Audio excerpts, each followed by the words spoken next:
మార్కెట్లో బాగా సరఫరా జరుగుతున్నట్టు మా దృష్టికి వచ్చింది అధ్యక్ష. వీటి పట్ల కూడా మేము అప్రమత్తంగా ఉండాలని ప్రభుత్వం నిర్ణయం తీసుకున్నది. అందుకే ఆన్లైన్ బెట్టింగ్, ఆన్లైన్ యాప్లు, అదేవిధంగా ఆన్లైన్ రమ్మీ, ఈరోజు నిన్న మీరు టీవీలలో పేపర్లలో పోలీసులు కేసులు నమోదు చేసి వాటికి ప్రచారం కల్పించిన వాళ్ళను పిలిచి పోలీస్ స్టేషన్లలో విచారించడం జరిగింది. వాటికి ప్రచారం కల్పించే వాళ్ళను పోలీస్ స్టేషన్లో పిలిచి వాళ్ళను విచారించడం ద్వారా ఈ సమస్యకు పరిష్కారము శాశ్వతంగా దొరకదు.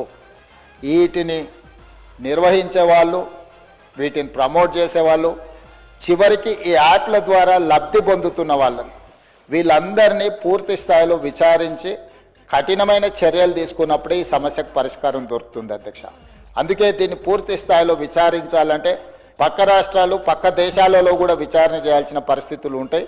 అందుకే పూర్తి స్థాయిలో అన్ని అధికారాలు కట్టబెట్టే విధంగా ఒక స్పెషల్ ఇన్వెస్టిగేషన్ టీం ఏర్పాటు చేసి ఈ రాష్ట్ర ప్రభుత్వం వాళ్ళ మీద పూర్తి స్థాయిలో చర్యలు తీసుకోవాలని నిర్ణయం తీసుకున్నారు. తమ ద్వారా ఈ సభకు, సభ్యులందరికీ, తెలంగాణ సమాజానికి ఒక స్పష్టమైన ప్రభుత్వ విధానాన్ని మేము పంపించదలుచుకున్నాము.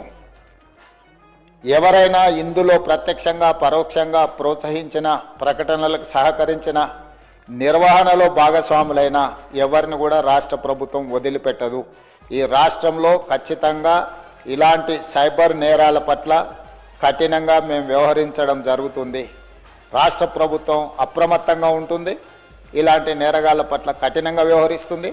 ఈ సభ ద్వారా సభ్యులందరికీ నేను ఈ ప్రకటన ద్వారా ఒకే మాట చెప్పదలుచుకున్నా, స్పెషల్ ఇన్వెస్టిగేషన్ టీంను ఏర్పాటు చేస్తున్నాము. తద్వారా అందరినీ కఠినంగా అణచివేయడమే కాకుండా చర్యలు తీసుకుంటామని తమ ద్వారా తెలియజేయదలుచుకున్నా అధ్యక్ష.